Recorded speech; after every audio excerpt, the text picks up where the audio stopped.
Look around this room, Sakura. Control center of a waste incineration plant.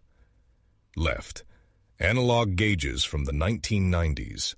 Right, AI surveillance screens. This is where old and new literally trade places, and it's the perfect lens for Japan's waste crisis. Professor, it smells like something burned in here. That's exactly why we're here. In 2023, roughly 8,500 fires broke out at waste facilities across Japan, all from lithium-ion batteries hidden in everyday items. Earphones, smartwatches, tiny fans, built into products so people never think to separate them. And when the crusher hits them, they ignite. Good news. Ricoh subsidiary PFU launched an AI detection conveyor in October 2025. It spots battery-containing waste in 4 seconds. But 1 in 4 municipalities can't even run separate battery collection because they don't have the staff. Not enough staff. For garbage collection? A Nikkei analysis of all 1,718 municipalities. Over half, 56%, have fewer sanitation workers than the national standard requires. More than half? And in smaller towns, nearly a third are 20% or more below benchmark. Local government exam applicants have dropped by a third in 10 years. You can't press one side of the balloon without the other side bulging out. Can AI actually help fill that gap? One piece of the puzzle, not the whole thing. In April 2026, Kamigaya City in Chiba launched a line-based AI sorting chatbot. You photograph the item, and it tells you which bin it goes in. 10 languages. The 12th city to do this nationally. That's already a real step forward.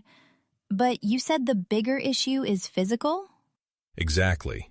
Tokyo's Bayside landfill has roughly 50 years of capacity left, and most of the 23 wards incinerators were built before year 2000, meaning they all need replacing at roughly the same time. A massive invoice arriving all at once. Which is why the Special Ward Association head has called for a unified household garbage fee across all 23 wards to reduce volume. But not one ward wants to move first. Classic coordination problem.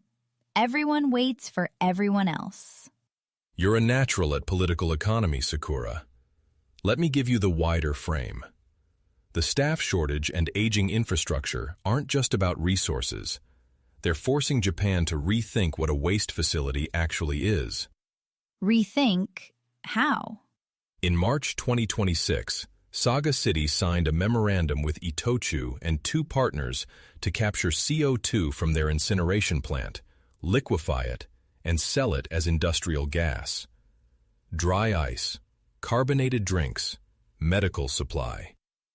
The exhaust from a trash incinerator becomes a product? That's the role reversal this room stands for. Old model, trash is a cost.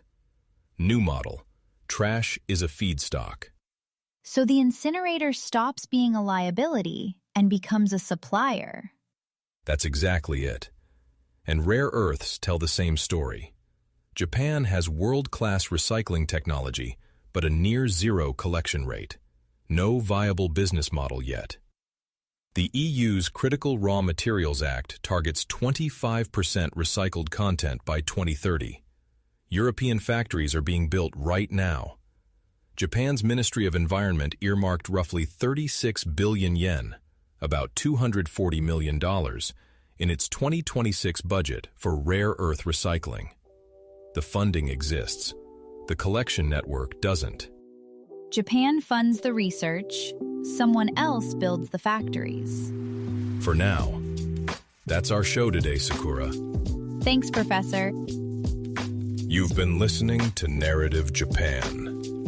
Until next time, stay curious and keep listening for the whispers beneath Japan's economy.